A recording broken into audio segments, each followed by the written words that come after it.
bounds.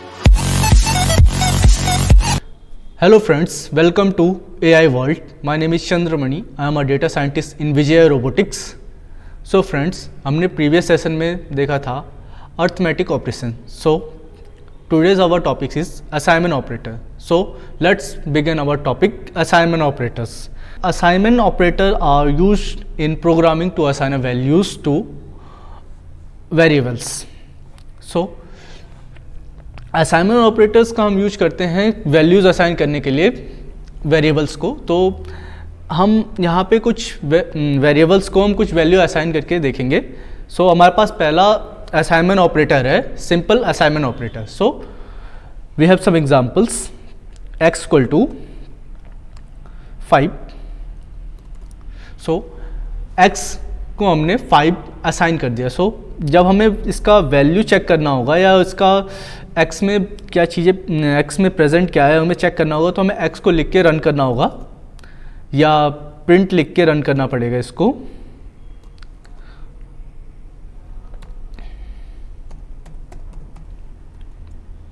तो हमारे पास output 5 आएगा। ये दोनों तरीके हैं, हमें जब किसी चीज़ की आउटपुट चेक करना होता है तो हम ये दोनों चीज़ें लिख के चेक कर सकते हैं, या हम x लिख के चेक करें या हम प्रिंट लिख के चेक करें, जिससे हमें उस डेटा का वैल्यू पता चलेगा क्या डेटा स्टोर है उस पर्टिकुलर वेरिएबल में। So we have next example a equal to 15। So in a 15 is assigned और a में हम कह सकते हैं 15 स्टोर हो चुका है। सो अब हम चेक करेंगे प्रिंट फंक्शन का यूज करके। सो a में 15 स्टोर है। सो हमारे पास एक नेक्स्ट असाइनमेंट ऑपरेटर है ऐड एंड असाइन। सो हमारे पास इस असाइनमेंट ऑपरेटर के कुछ एग्जांपल हैं। So s equal to plus equal to 5 error दे रहा है क्योंकि हम इसे डायरेक्ट यूज नहीं कर सकते हैं। अगर हम इसको डायरेक्ट यूज करेंगे तो हमारे पास एरर आएगा। इसके लिए हमें सबसे पहले वैल्यू को असाइन करना होगा, लाइक d इक्वल टू, मान लीजिए मैंने 1 ले दिया एंड फिर मैंने कहा d प्लस इक्वल टू 5 और मैंने d को लिख के रन कर दिया तो वैल्यू ऐड होके हमारे पास आ जाती है। जैसे मैंने d में असाइन किया था 1। सो इसमें एल्गोरिथम ये चलता है कि हम d प्लस 5 कर रहे हैं हम। जैसे हमने d में 1 लिखा है, सो जब भी हम इसको रन करेंगे, एक्चुअली अभी d में स्टोर है आपका डेटा 6, रन करेंगे तो 11 आएगा आंसर, क्योंकि यहाँ पे हमने असाइनमेंट ऑपरेटर लगाया प्लस इक्वल टू। सो जो भी हम डेटा लिखेंगे उसका वो जो भी डेटा हम ऐड कराएंगे वो डी में स्टोर कर जाएगा, जो जितना भी हम डेटा इसमें ऐड कर सकते हैं। सो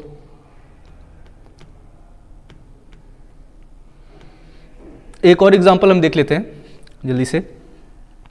f equal to 5 and f plus equal to 15 and f को हम प्रिंट करेंगे, ये 20 आ रहा है answer.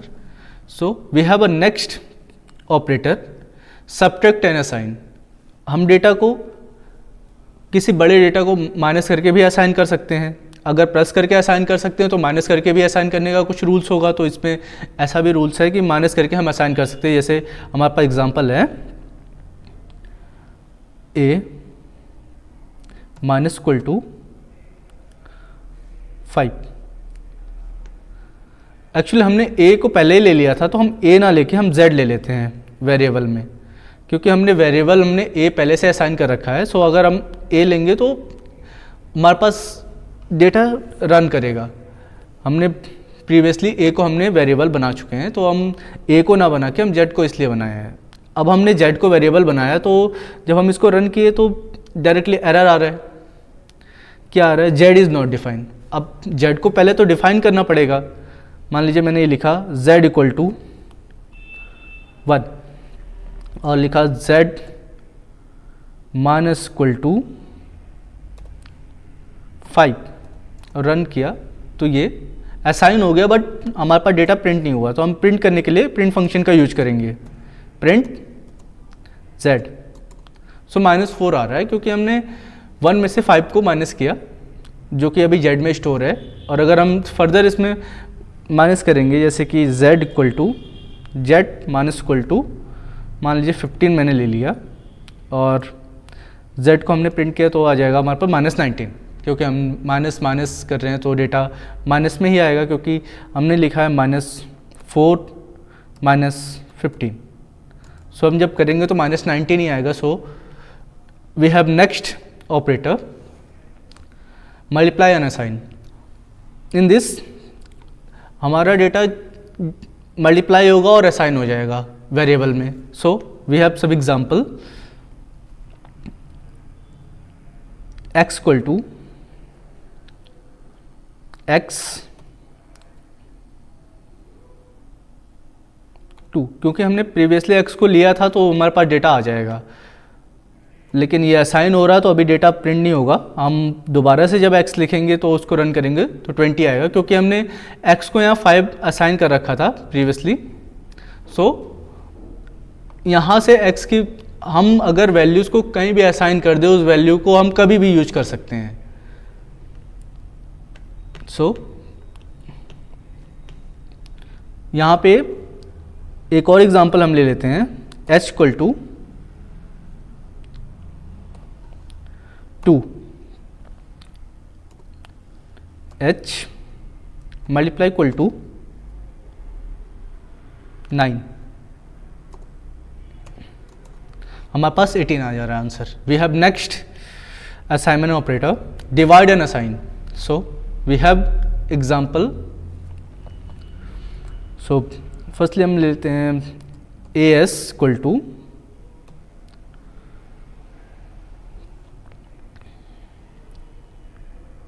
1 and as divide equal to 2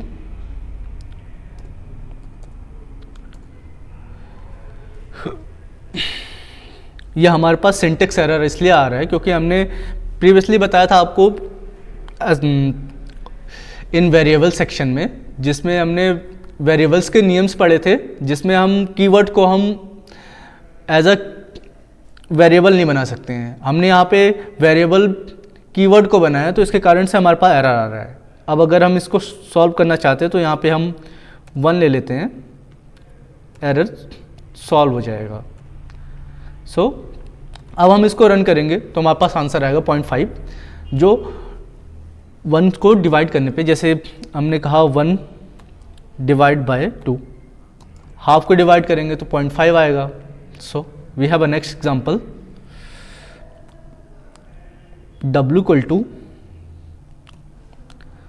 8, w divide equal to 4। w को हम प्रिंट कराएंगे सो आएगा 2। So we have a next assignment operator modulus and assign. So we have some example about this. q equal to 6 and q modulus equal to 4. हमारे पास value 2 आएगा। जब हम modulus assignment करेंगे तो जो रिमाइंडर होगा वो वेरिएबल को असाइनमेंट होगा in this case. So we have a next example, d equal to 100 and d modulus equal to 15.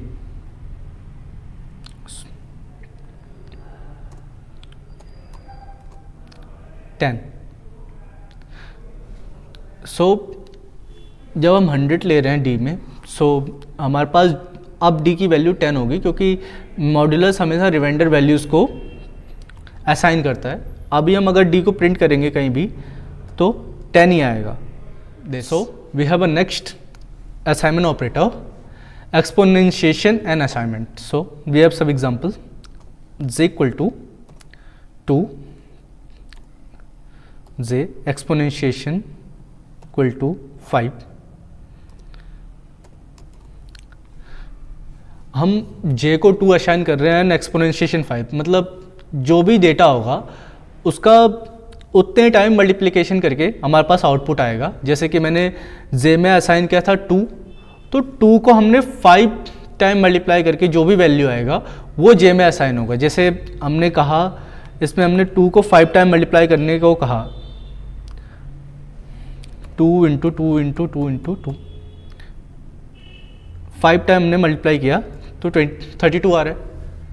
तो लाइक दिस हमने इसमें एक असाइनमेंट ऑपरेटर यूज़ करके हमने डायरेक्टली एक कोड लिखा, जिससे हम कोडिंग को बहुत कंसाइजली हम लिख सकते हैं। जैसे अभी हम इसे रॉ फॉर्म में अगर देखें तो बहुत लंबा बार बार लिखना पड़ रहा है, लेकिन हमने यहाँ पे असाइनमेंट ऑपरेटर का यूज किया तो छोटे से कोड में हमारे पास डेटा स्टोर हो गया। तो हमारे पास एक नेक्स्ट एग्जांपल है, r equal to 5 and r exponentiation equal to 3 and r equal to 125। मतलब 5 को 3 टाइम मल्टीप्लाई करके r में स्टोर करा रहे हैं हम। r एक वेरिएबल है जिसमें हम स्टोर करा रहे हैं 5 को। एक्सपोनेंशिएशन के फॉर्म में हमने कहा है, तो r को अब जब भी हम प्रिंट करेंगे तो हमारे पास 125 आएगा, क्योंकि अब हम r में अगर कुछ ऐड करना चाहें, जैसे r प्लस 15, तो डेटा आएगा 140, क्योंकि r में अभी करंट वैल्यू 125 है, ये हमने असाइन कर रखा है। So these are the operators allow for more efficient and concise coding by combining operations and assignment into a simple step।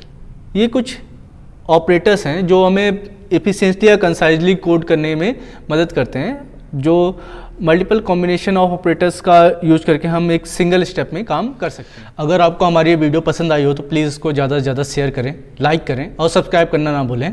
मिलते हैं नेक्स्ट वीडियो में। Thank you.